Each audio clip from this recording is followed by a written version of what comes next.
Why do Muslims circumcise boys? Is it religion, culture, hygiene, or something deeper? In this documentary-style Islamic video, we explore the history, science, and spiritual wisdom behind one of Islam's most misunderstood practices. A newborn baby enters the world. Within days, many Muslim parents make a decision that has been practiced for thousands of years, a decision that some people today question. Some call it unnecessary, others call it outdated. Yet millions of Muslims around the world continue doing it generation after generation. But here's the question: why? Why did Islam place such importance on male circumcision? And why are modern scientists still discovering benefits that people never understood centuries ago? The answer goes far deeper than most people realize, because this isn't simply a medical procedure. It's connected to faith, history, purity, and a tradition that goes all the way back to one of the greatest prophets who ever lived. And what happened thousands of years ago still affects millions of Muslims today.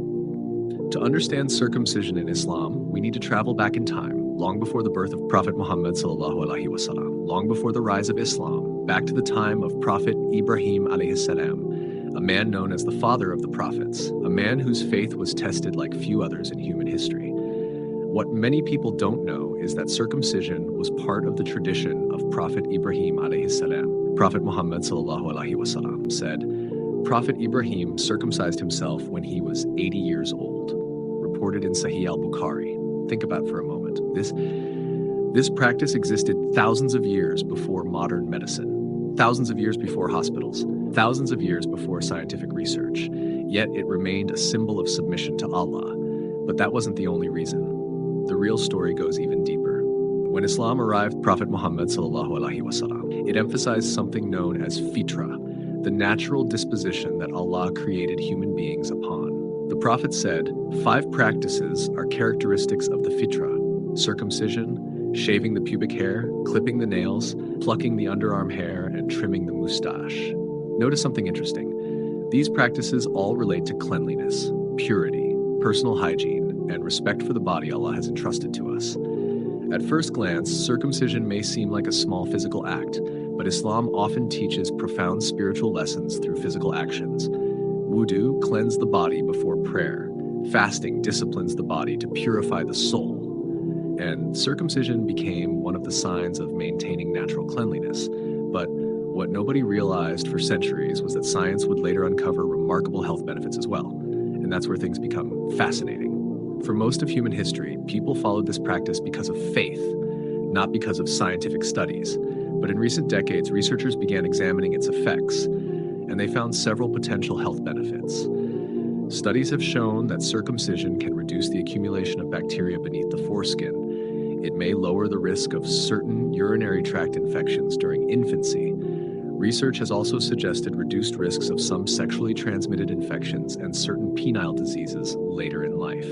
In addition, maintaining hygiene can become easier. Now, it's important to understand something. Muslims do not practice circumcision because science approves of it. Rather, Muslims follow it because it is part of the prophetic tradition. Science simply helps us appreciate some of the wisdom that may exist behind Allah's guidance. And history repeatedly shows something remarkable.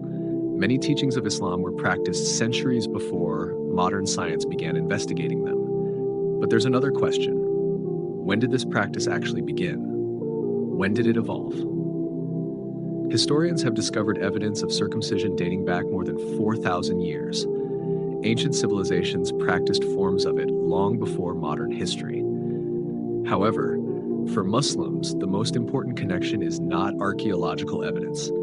It is the connection to Prophet Ibrahim alayhi salam from Prophet Muhammad sallallahu alaihi wasallam, and from Prophet Muhammad sallallahu alaihi wasallam to billions of Muslims throughout history, generation after generation, century after century.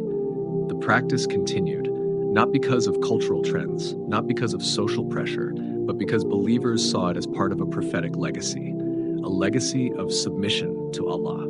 And that's the detail many people overlook. The deeper lesson isn't actually about circumcision. It's about trust.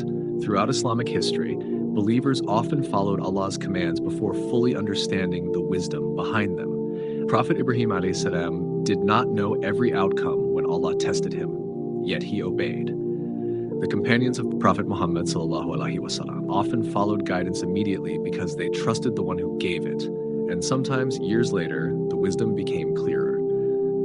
The Quran reminds us, perhaps you dislike a thing and it is good for you, and perhaps you love a thing and it is bad for you. Allah knows while you know not.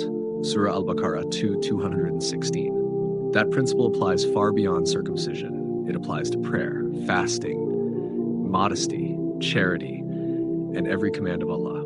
Now think about your own life. How many times have you questioned Allah's wisdom because you couldn't immediately understand it?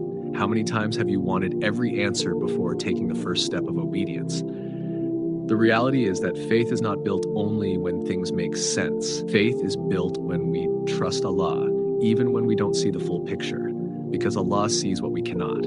He knows what we do not know, and His wisdom extends far beyond human understanding.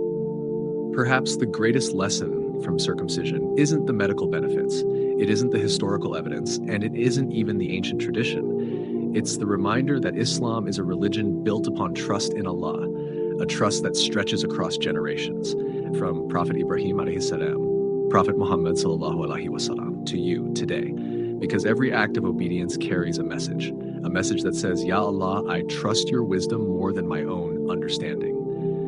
And perhaps that is one of the most powerful statements a believer can make.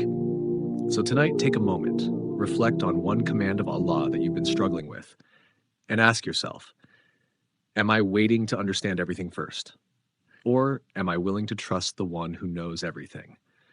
If this reminder touched your heart, share it with someone you love. Someone out there may need this reminder today, and Allah knows best.